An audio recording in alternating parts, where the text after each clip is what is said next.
Hey, my name's Anthony. My name's Alex. And we are The PTA Podcast.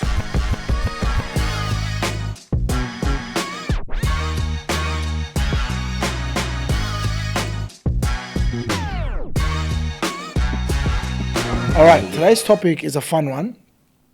It's about, we're going to rate certain fitness like myths and trends and stuff like that. We're going to rate them out of 10. We're going to rate them out of 10. Out of 10. And then we're going to give a little bit of a reason. Explanation as to why. Yeah, obviously. Okay, we want to keep cutting me off, or we're going to do this properly? I'm the host now. Hey guys, welcome to the PTA Podcast. Yeah, I'll take the phone. All right, so first one is carbs make you fat. Yeah. Out of 10. Rate it out of 10. -1. Yeah, okay. Well, I'll give it a 1 out of 10. No, I give 0 is still the number. I'm going to give that a 0 out of 10. Okay, I'm giving it a 1. Okay. Because carbs technically can make you fat. They're just not the root cause of why you're fat. But anything can make you fat. Yeah, no, obviously. So why do you rate it a 0 out of 10? I rated it a 0 out of 10 because of the fact that whole idea that people push can cause a very, very bad relationship between people and food, right, from a mental point of view. And I've seen the negative side to that when people say, carbs make you fat and don't eat carbs and so on and so forth. Secondly, because of the fact that people don't realize that vegetables are also carbs, right? So they say carbs make you fat, but then don't go on to say what carbs maybe you might want to have minimally, or you might whatever, right? So people go on to eat vegetables and whatnot, potatoes, sweet potato, their greens, whatever. And technically they're carbs as well, so you're going to tell people not to eat all those stuff as well, right? Thirdly, research shows that it's your total calorie consumption that's going to make you put on weight or not put on weight or maintain weight, alongside, energy expenditure, not necessarily what you're eating and solely what you're eating, right? We eat a very balanced diet where, we work out our week, where we get to have, a bit of a treat on the weekend and whatnot as well. And we're not fat, you know what I mean? So, yeah, it's the misinformation that makes me give it a 0. All right, well, my 1 out of 10 is the fact that very much similar to what you're saying, but also I want to go a layer deeper. Go for it. A lot of our clients, unfortunately, and a lot of the world in particular, suffers from autoimmune diseases. One thing in particular that helps with every single autoimmune disease is a really good nutritious diet. Carbohydrates need to be included in that diet. And the reason for that is because of the fact that when you look at a carbohydrate, it's classified under the umbrella of macronutrient, meaning big nutrients, obviously nutrients that we need in big amounts. All right, protein, carbs, fats. To completely eliminate food groups is step 1 to causing your body to not work with you. 100%. Now, the low carb zealots, the ketogenic zealots, all those people that push these things, they're very much talking about what carbohydrates does from an insulin spiking perspective. Then you get the other end of the spectrum that talk about insulin spiking and that it's not the worst thing in the world for you as long as you manage your insulin levels. And how do you manage your insulin levels? Build muscle, maintain a healthy body fat, and then you'll be able to metabolize carbohydrates really well. Okay? And that's the difference between being insulin resistant and insulin sensitive. Exactly. Well, then there's a whole other topic that I've delved into heavily because I was genuinely interested in it, about the fact that vegetables aren't necessarily a thing that we need. Right? Everyone's like, what the fuck? Yeah. People look at vegetables and we look at the GMOs and we look at the way vegetables are, and there is a lot of data to support the fact that we actually don't need vegetables, right? But it doesn't mean we don't need carbs. Like there's carbs in avocado, but avocado is in the fats family, right? So when we look at stuff like that, we think to ourselves, okay, is carbs making us fat? Or is our lifestyles making us fat? Is our caloric consumption, as you said, is that the driver in fat gain or fat loss? And I'm of the firm belief that if somebody comes to me with a health problem, especially around the lifestyle health, like the autoimmune disease, the worst thing you can do for them is take away carbohydrates. It's actually a thing that's going to downregulate the nervous system. So in other words, make them stress less, especially around sleep time. Carbs are fantastic for sleep. Pumpkin, sweet potato, they're two fantastic carbohydrate sources to help serotonin pass the blood-brain barrier and actually have a nice therapeutic calming effect on the brain. Yeah, definitely. Same thing as basmati rice or white rice. Right? A lot of research supports the fact that sweet potato and white rice in particular, that combination with chicken at dinner helps boost serotonin. There was a long time when I was doing chicken, white rice, sweet potato for dinner, like it's what 5 or 6 days of the week, Yeah. to purely help me give me every chance of sleeping better. Obviously, I fixed that up, so I don't need to worry about doing that anymore. But white rice and sweet potato have never been anything that made me fat. Right? It was the total calories I was having versus the amount of stress in my body versus the other micronutrients and minerals that my body was lacking, which caused stress to go higher, 100%. and my overall lifestyle choices. I say to everyone every day, I actually have, and this isn't an inflated number, I have a minimum of 500 grams of white basmati rice per day. Right? 250 grams with my first lunch, 250 grams with my second lunch. That's for everybody that has carbs and bloats, all right? Because you're an asshole. And the thing is that, like, I'm the heaviest yet the leanest that I've been at this body weight, right? 97 kilos or just over. Never been this body weight before, yet I can still see Fatty boy. my abs in the mirror. Say it properly. Right? You can still see your? My abs in the mirror. You can still see your? My Dick. I You can my still calf. see his dick. All right, guys? Yeah, Now, so it's just to go on your point, yeah. It's true. And the thing I want to highlight that is you're 97 kilos, you're fairly lean. So a lot of that 97 kilos is what? Muscle. Muscle. This is why you can get away with having that amount of carbohydrates in one sitting or in one day, for example. Whereas somebody who's not carrying as much muscle as you, who isn't as lean as you, right, probably wouldn't be having that amount of rice in a day. So you got to, like, for our followers listening, everyone's going to go, well, if he can do it, why can't I? It's not that simple. It's more about this is what works for addicts because this is what he uses to cover his carbohydrate intake for the day. Yeah, exactly right. Okay. All right. Number 2. Can I just touch on one more thing before we move on to the next one? Go for it. In terms of brain health as well, right? We know that the brain requires 120 grams of glycogen just to be able to function at an optimal level, right? Where do we get glycogen from?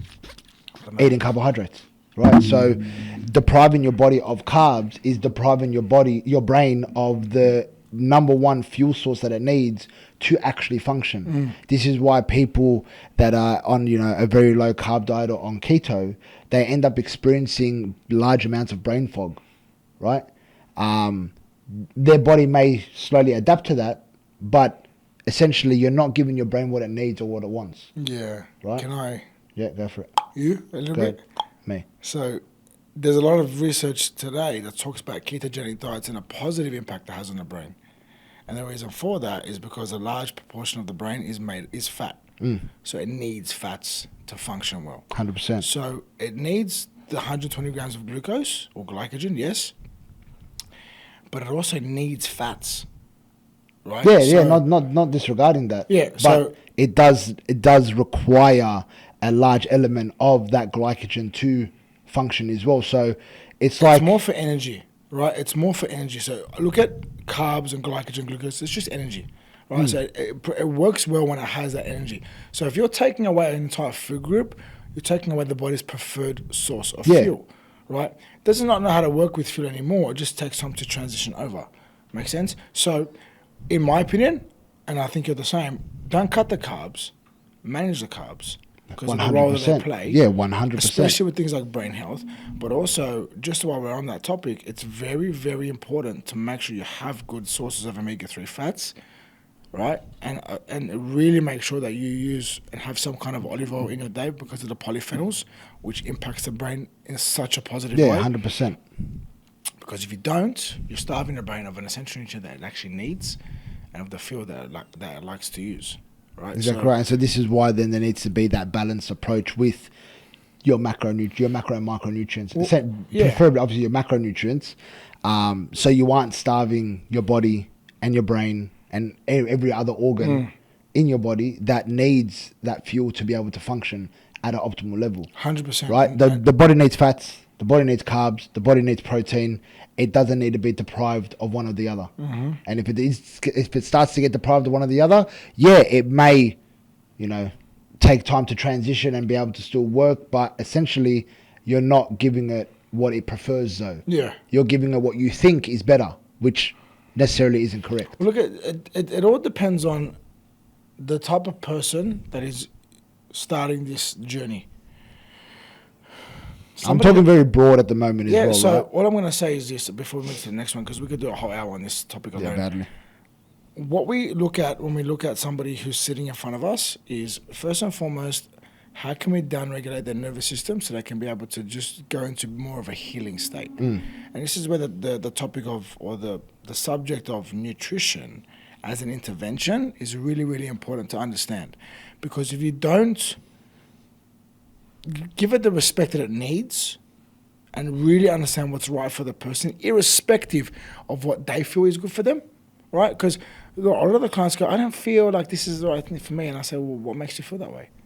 Is it because of what you've read? Yeah, show me what you've read. Let me debunk it for you. Yeah. Is it what you feel right now? Yeah, well, tell me what you're feeling right now. Are you not sleeping well? Are you waking up exhausted? If you are not sleeping well, you're waking up exhausted, you're not digesting food well because your body's not in a state of healing. It's in a state of fight or flight. 100%. So down-regulating the nervous system, in my opinion, is step number one before anybody can look at improving their lifestyle or training or dieting down. But one of the elements that we use to down-regulate the nervous system is good carbs, especially around dinner time to improve sleep quality. And that's the thing. So at the end of the day, for everyone that's listening, when it comes to prescribing the right method of nutrition for an individual, it stems from, like you just said, what am I looking at in front of me? What are they going through? What are their health markers? What's their lifestyle like? And then from there may be interventions where at that current point of time, maybe starchy carbs isn't the best thing for them right now. Doesn't mean that it's not the best thing for them in the future. But right now, they're in a very, they're in fight or flight. They're very insulin resistant. Having a lot of starchy carbs right now isn't going to do them any favors. So this is where you need to manage your macronutrients and get them to become healthier. So then obviously their body can function the way that it should be functioning and needs to function.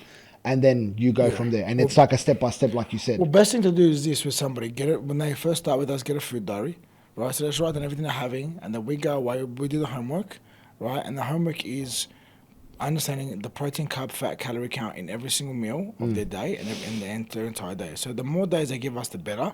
But at a minimum, let's go 3 days. Yeah, so always minimum 3 days. We can get some kind of At least you see look like half the week. just roughly, right?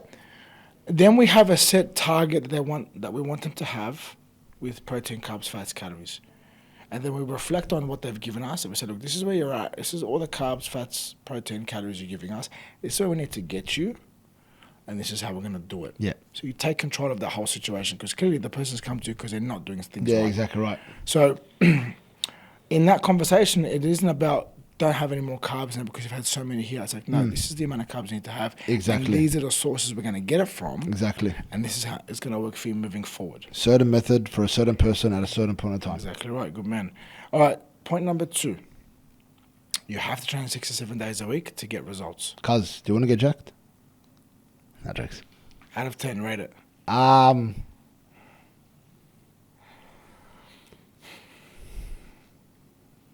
going to say 3. I'm going to say 3 because of the fact that I truly believe that it's not about overtraining, it's about under-recovering. Right? And if someone is recovering well but just enjoys training 6 days a week, I'm not going to stop them as long as they're doing everything to manage that. But based on the actual question, you don't need to do that amount to achieve your required goal at the same time. That's why I'd go 3. Yeah, I reckon. I have had 3 as well. You know what I mean? Like, I like training 6 days a week, right? Because obviously, as we always discuss, training's therapy for us, right? So I actually enjoy training 6 days a week. But there are some weeks where I know that it's been a very stressful week and my recovery isn't where it should be. And so I'll modify that week and maybe only do 4. And then I end the week looking good, feeling good, body doesn't feel too thrashed. And yeah, and I know in my head that if I did the normal 6 days a week that I like to do, I would have just made my body feel like absolute shit, wouldn't have recovered properly, and then it would have been, not productive for my goals. That's because you have training with too much training maturity, right? Our niche don't. Yeah. Okay, so arguments with clients, and you know how I'm referring to. Yeah. Is a constant. Yeah. It's like, bro, A big just because you constant. can go heavier doesn't mean you should. Yeah. Just because you can build yourself in the gym doesn't mean you always should. Yeah. Right? I had a confrontation this morning. What are you doing? Oh, I want to do these exercises on top of what you give me. Why? Oh, because I want to get better at them. Okay, but voice that to us. We'll integrate it into your program so everything works together in your week. And I go back to the same thing. You just came back from injury, and it was because you were stubborn and because you did your own thing that caused you to get hurt. You need to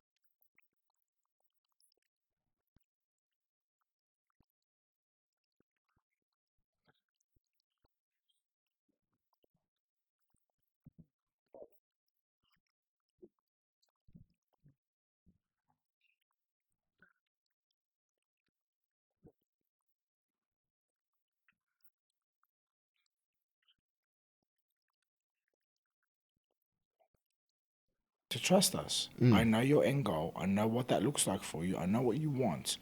And the way you've gone about it, it does not get you there. Our way is going to get you there. 100%. Right? So, and this isn't because I'm a control freak, but this is because I can see It's like we can preempt what's going to happen. I can foretell. I can see it. I'm staring at it. Yeah. Right? It's like I'm a genie that's told the future. So I know what's going to happen to you if you keep going down this trajectory. I feel like dad now. I know what's going to happen to you if you keep doing what you're doing. And either you stop and change what can potentially happen, or you keep going down this road and you're going to get. Yes, Arthur. You know what I mean? You're going to suffer the consequences. And that, in the context of the gym, you're going to injure yourself. Yeah, 100%. Right? You're going to get aches and pains, and you get emotional and feel like your life's over and that's it. Training, I can't train and I can't do anything good with my life and whatever else people throw at you. It's like, but if you just listened and understood that just because you can train 7 days a week, 7 days a week doesn't mean you should. We wouldn't be in this freaking predicament anyway. 100%. Right? I train 4 days a week. My middle of my week, I do some boxing. Yeah. It's not a hard session. It's about an hour, but I reckon the total time I'm boxing for is about 40 minutes. Like after you warm up and you cool about down. 35 minutes between a 15-minute warm-up or 20-minute warm-up, 35-minute workout, and like another 5-minute cool down of breathing and stretching. I'm only boxing for 35 minutes, right? But I like it because I'm getting out of the gym. I'm in a new environment. I'm not thinking. I'm a student. To me, I wouldn't call it therapy. To me, it's just fun. Right? The guy's like, bro, like, we got fight nights coming up. Do you want to? I'm like, no. He's like, why? Like, I'm just doing this just for my health. I just want to enjoy my training, bro. I don't want to stress myself out about fighting. That's the thing. Like, even now, I'm only training 4 days a week on prep. Yeah, obviously, I'm prepping right now, but I'm actually finding that the 4 days a week, I'm getting a better response from my body. Works. And it's because you're managing recovery. So if I had my way... So, like, even post-comp, I'm still going to stick to just 4 days a week as well. Do what I need to do in that 4 days, and that's it. Obviously, there are clients that train twice a week with us, get great results. 3 times a week, get great results. The ones that train 4 times a week and then manage recovery throughout the week, around those, they're the ones that get the best results. The best results, right? In terms of strength and fat loss. So when we look at this kind of approach, 7 days a week is what they're actually doing. But are they training hard 7 days a week? No. They're training 2 days a week hard, the third day is a bit of a walk and sauna and ice bath.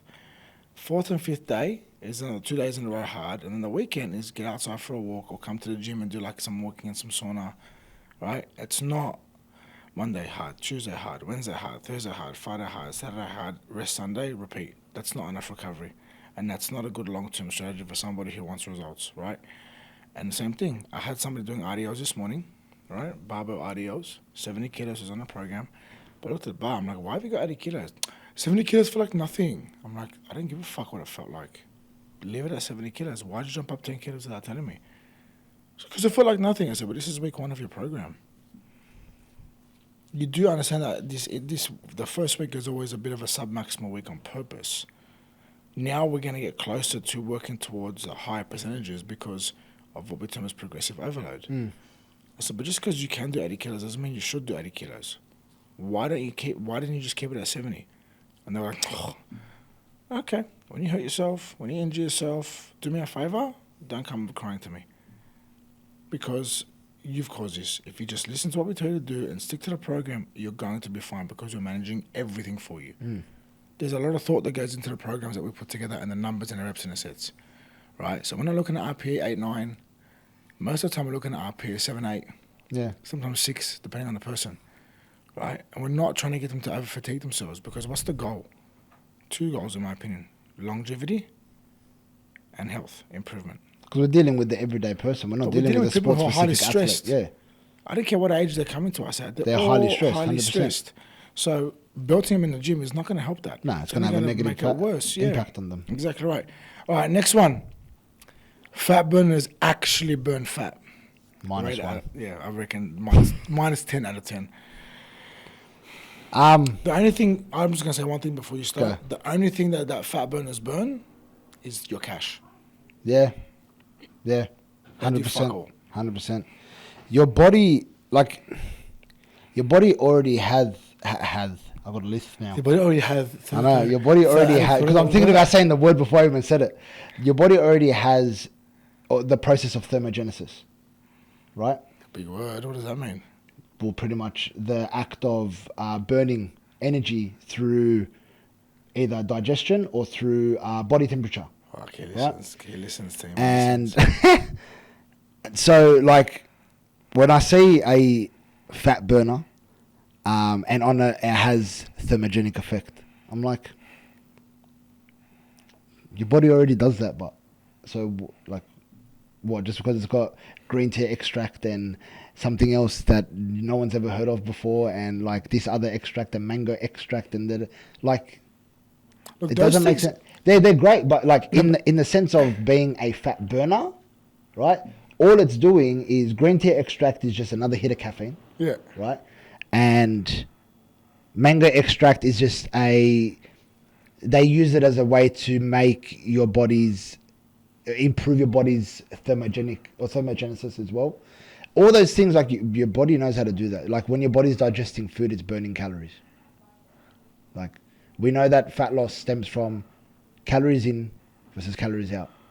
It's not calories in plus calories out plus fat burner supplements. You know what I mean? So you're pumping yourself with just a fucking shitload of caffeine. You're pumping yourself with a shitload of beta alanine, a lot of citrulline malate. Your blood vessels are open, which is why you feel like you're fucking like on MDMA a little bit, and you've got all this energy. You're sweating heaps because it's making your body overheat, and people think, yeah, sweet, it's working. It's not. It's just your body's physiological response to what you just put into your, like the scoop of powder you put into your body. That's all it is. Now, Alex, when you were at your leanest, what percentage were you roughly on? 4%. 4% at your leanest, right? Did not feel nice, but I looked great. Did you take any fat burners? Nah, nothing at all, bro. What did you do? I ate to my plan, trained hard, and slept like a baby. That's it. And did my steps. Your steps, yeah. Yeah. And just managed my recovery. It's weird because that's kind of what we tell our clients to do, eh? That's literally all it was. And we just, obviously with bodybuilding, you push things to the extreme because that's what it requires to do. But essentially, the driver methods of fat are loss is the same, yeah. Exactly right. The methods are the same that we would give to someone else. It's just the numbers that are different. Yeah, team. Take notes. Yeah. It's not hard to lose fat. You make it hard to lose fat. And what they sell people on with fat burners is quick, instant, Yeah, fast. that's really what it is. And it's the dopamine hit of, Yep. I'll get this in the next 8 weeks, mad. And the This packaging will just help looks me. cool. Yeah, but like Props to them for the packaging. so many looks mad, clients have but- said to me when they're training, I go, what's wrong? Look at yourself. Did I have my fat burner this morning? Yeah, I know. I'm like, bro, shut the fuck up, man. Drink some water. Wake up a little bit. Like, come on. Like, you don't need fat burners. Like to if get they anywhere. just understood. So I know a lot of people, they don't train with us, but I know a lot of people that take like pre-workout or fat burner supplements first thing in the morning on an empty stomach. Worst thing you Right? can do. I wish they understood what that's actually doing to their body in terms of the body producing all this stomach acid, right? And there's nothing in your in your stomach for the stomach acid to do, so it starts to eat away at the lining of your stomach, right? What it does to your nervous system, what it does to your inflammation markers, like This is why coffee first thing in the morning is not Isn't the best thing. Sorry, let me rephrase it. Coffee on an empty stomach is not ideal. it's 100%. You should be having What it does to your adrenals, like to it's, be on the top, like I believe, to be in the top 5% of the population in terms of health, there's certain things you need to be doing. 100%. And everyone should be striving to do this, okay? Salt in water first thing in the morning, especially Always. Celtic sea salt, creatine, electrolytes, because you sweat at night, right? Yeah. So you want to replace those electrolytes lost. Those 3 things in water, drink it, and that's how you start your day. But I'm telling you, if anyone wants to try it before you diss it. you will feel like you are Superman. on top of the world. But you know what it is? You feel like you've had 10 shots of coffee without the adrenaline hit that coffee gives you. Because the thing is that you're not. I'm not saying you're gonna feel like whoa, No, but you you're feel gonna have a alert. steady flow of energy You feel alert. throughout the whole day. And then we're not saying don't have a coffee. By all means, half an hour after you've drank that, have your first coffee, right? An hour after, have your first coffee. No, eat your breakfast. Oh, there you go.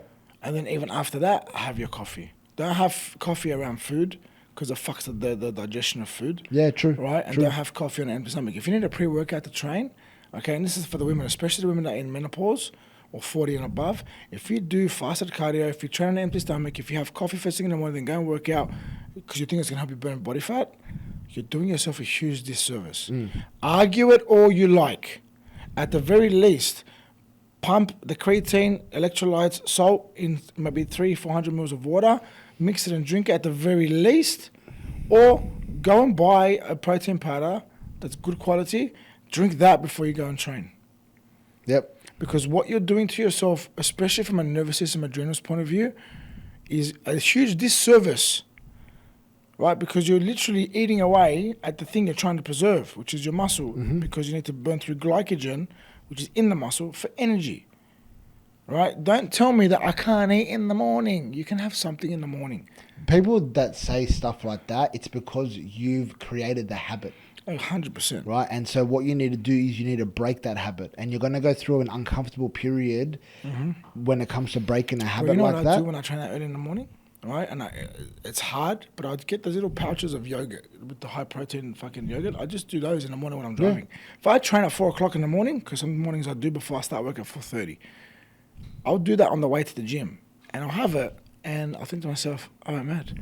Like, it just gives me something that's not heavy, but my body can use. And Or I just don't feel sustain like it for that shit. half an hour, 40 minutes And that then you're I have training. my salt in water while I'm training. Alex, I'm fucking buzzing at 4:30. The best pre-workout that you can Clients looking have. at me, they're like, what the fuck are you on? The best pre-workout that you can have, and this is scientifically proven, is salt with water. Hands down. Best ever. And the best intra-workout that you can have is salt with water and a bit of maybe like a carb powder. Right? Anyway, fat Proven. burners. Good, bad, Bad. shocking. Get rid of them. And if you use them, just throw it out. You've wasted your money, throw it out. Don't fall for the gimmicks anymore. And really focus on making sure that you move the big rocks. And fat burners should not be part of your big rocks. Yeah. All right, number 4, you need to feel sore after every workout for it to work. -10. 2 out of 10. Nah, yeah. When you I would say when a you- 1 out of 10. When you chase pain, you're not chasing progress. 100%. Right? There's a thing called muscle protein synthesis, or MPS. That's a key driver in your recovery and your muscle growth. If you waste that MPS on muscle damage, you've got none left for the growth of your muscle. Right? That's all. I'm just going to leave it at that. That's all I'm going to say. Okay? Being sore is not a good sign. Being sore is not a must. Being sore is not a sign of progress. It's a sign of being sore, and it's a sign of being in pain.